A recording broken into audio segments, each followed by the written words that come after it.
I switched to Axis1 basically because I couldn't deny that what the technology was doing for me. It's obviously got a slightly different look. You can tell there's some things going on that are unconventional, and I picked it up and I was like, wow. As soon as I swung the putter, I felt like it swung itself. And I felt like it was the effortless ease of the flow of the sweet spot that just kind of drew me to it. I guess as a player, you're always, as soon as you move the putter, you're kind of feeling the torques and the tendencies of what the putter's trying to do. And with the Axis1, I just felt like it was flowing. I felt like the putter face was just wanting to stay completely square to the path of my stroke, or to the plane of the shaft in which I was swinging the putter on. And I mean, that was kind of, it felt effortless. It felt like I could take one thing off my mind. I could get into the read of my putt, I can get into the speed of my putt, and trust the fact that I was going to start the ball on line. What more do you want from a putter than to know you're going to start the ball on line more regularly? Axis1, basically the putter doesn't torque or twist, especially at impact. I think because of that, because of the way the center of gravity is aligned with the center of the striking face, it kind of gives you more margin for error. It gives you a bigger sweet spot. So if you do hit it off center, there's going to be less twist and rotation of the club face at impact. And obviously that means better start lines. But I think for me, what it enables me to do, and this definitely helps me under pressure, is that I feel like my grip pressure can be light.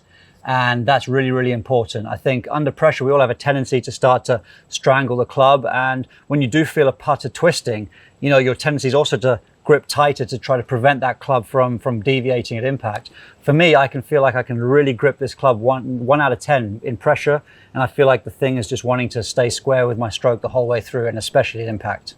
I think whether you're a scratch player or whether you're a high handicapper, obviously it's just the scale of your misses just get bigger and bigger and bigger. We all have misses, like we all push it, we all pull it, but it's basically how good your bat is determines how much of what a good player you are. So for me, the improvement is probably going to be there for everybody to see, but it's just going to be incremental for different parts of the game. I think scratch players are going to have the ability to control the face much more accurately, but they're still going to see improvement, and I think they're going to be able to free it up. And I think that's where the performance will come from with a scratch player. They'll be able to focus like I have on different parts of their putting. They'll be able to not worry about start line. They'll be able to trust start line, and to be able to trust your start line when you're putting, that's very confidence building. But for a mid handicap player to a high handicap player who can't control their stroke consistently, having a putter or a putter face that is always working to stay square, that's everything. Then they can just focus on the rhythm of their putting and the speed of their putting. And once again,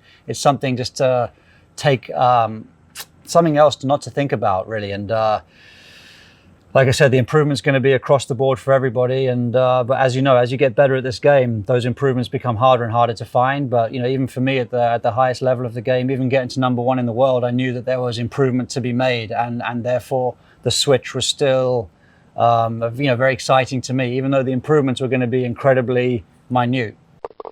Axis1, it's good.